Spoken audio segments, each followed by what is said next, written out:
पहली रात हर इंसान को एक पत्नी चुनने का मौका दिया गया। कुछ ही देर में वहां सिर्फ 3 औरतें बची, एक जिसे सब फेल क्लोन कहकर ठुकरा चुके थे, दूसरी जिसके हाथ पैर संक्रमण से सड़ चुके थे, और तीसरी वो बर्फीली महिला कप्तान जिसकी शक्तियां जबरदस्ती छीन ली गई थी। अफसर ने मुझे घूरते हुए कहा, जल्दी चुन ले, वैसे भी कल युद्ध में मरना ही है। लेकिन मैंने मुस्कुराकर कहा, तीनों मेरी होंगी। मेरी बात सुनते ही सारे सैनिक हंस पड़े। एक साथ 3 बीमार औरतें। वाह रे फेलियर किंग, तू तो मरने से पहले भी कबाड़ ही चुन रहा है। उन्होंने गलत भी नहीं कहा। इस प्रलय की दुनिया में मैं आत्मघाती दस्ते का इकलौता इंसान था जिसके पास कोई सुपर पावर नहीं थी। लेकिन उन्हें क्या पता था, मेरे पास एक सीक्रेट सिस्टम है, फेवर सिस्टम। जितना मेरी पत्नियों का भरोसा और लगाव बढ़ेगा उतने मुझे इनाम मिलेंगे। और तभी सिस्टम ने अलर्ट दिया। तीनों महिलाओं में एस रैंक क्षमता पाई गई। सैनिकों की हंसी के बीच मैं उन तीनों को अपने शेल्टर में ले आया। जैसे ही अंदर पहुंचे महिला कप्तान गुस्से से बोली, मर जाना मंजूर है लेकिन मैं तुम्हारे साथ नहीं रहूंगी। पर मुझे कोई फर्क नहीं पड़ा क्योंकि सिस्टम बता रहा था उसकी फेवर रेटिंग लगातार बढ़ रही थी। स्पष्ट था वो बस बाहर से गुस्सैल थी। मैंने तुरंत एक मेडिकल इंजेक्शन निकाला क्योंकि फिलहाल उसी की फेवर रेटिंग सबसे ज्यादा थी। जैसे ही इंजेक्शन लगाया सिस्टम की आवाज गूंजी, कैप्टन लिन की फेवर रेटिंग 100 पहुंची। रिवॉर्ड प्राप्त, एबिलिटी एक्टिवेशन सीरम। मैं मुस्कुराया, फिर बाकी दोनों के घाव भी साफ किए और तभी मुझे एहसास हुआ हर इनाम उनकी बीमारी के हिसाब से था। मैंने बिना देर किए तीनों इंजेक्शन उनके शरीर में लगा दिए। अगले ही पल तीनों पूरी तरह ठीक हो गए और उसी क्षण मेरी अपनी शक्ति भी जाग उठी। मेरी एबिलिटी थी अपनी पत्नियों की शक्तियां साझा करना। मैं मन ही मन हंसा। तीनों को चुनना मेरी जिंदगी का सबसे सही फैसला था। उस रात सब कुछ शांतिपूर्वक बीता। लेकिन अगली सुबह कल मेरा मजाक उड़ाने वाले सैनिक वापस आ गए। उन्हें लगा लड़कियां बीमारी का नाटक कर रही थी। उन्होंने तुरंत कहा, इन औरतों को हमारे हवाले कर दो। लेकिन इस बार मुझे हाथ उठाने की भी जरूरत नहीं पड़ी। कुछ ही सेकंड में वे सब जमीन पर पड़े कराह रहे थे। तभी मुझे उनकी असली शक्तियों का पता चला। शाओ वू, शारीरिक ताकत बढ़ाने वाली एबिलिटी। Number 7 teleportation. और लिंग शुआंग, उसकी शक्ति तो और भी खतरनाक थी। वो हवा में छिपे दुश्मनों का भी पता लगा सकती थी। मैंने हंसते हुए कहा, क्या हुआ, अब क्यों घूर रहे हो? लिंग शुआंग ने ताना मारा, कल रात तो तुमने सिर्फ बातें नहीं की थी, हाथ भी लगाए थे। मैं मुस्कुराया। अचानक सिस्टम बोला, लिंग शुआंग फेवर +30। मैंने मन ही मन सोचा, सच में पूरी की पूरी टच सुंदरे हैं। हम नया ठिकाना ढूंढने निकले। लेकिन हमें नहीं पता था कैप्टन वांग ने लिंग शुआंग की असली पहचान जान ली थी। उसकी शक्तियां वापस कैसे आ गई? उसने तुरंत यह जानकारी 10 लाख में सेना को बेच दी। शाम होने से पहले हमें एक छोड़ा हुआ मेट्रो स्टेशन मिल गया। सब थक कर बैठ गए।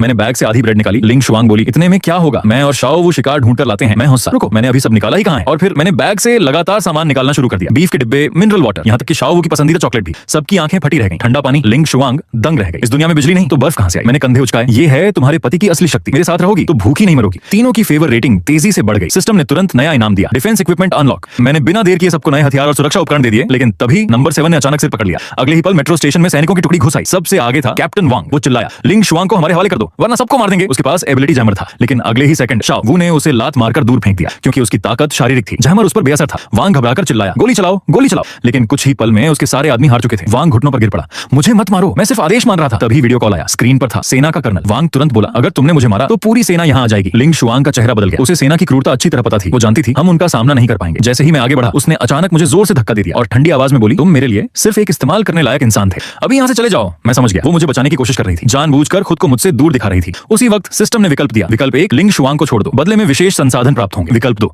उसके साथ खड़े रहो, फेवर रेटिंग बहुत बढ़ेगी लेकिन मौत का खतरा रहेगा। मैं बिना सोचे मुस्कुराया। अरे मैं अभी उसकी अकड़ पूरी तरह तोड़ भी नहीं पाया। अगले ही पल मैं सबके सामने उसकी तरफ बढ़ने लगा और मुस्कुराकर बोला, पत्नी जी आपकी एक्टिंग सच में बहुत खराब है, अपनी पत्नी को छोड़कर भाग जाऊं। मैं इतना भी गिरा हुआ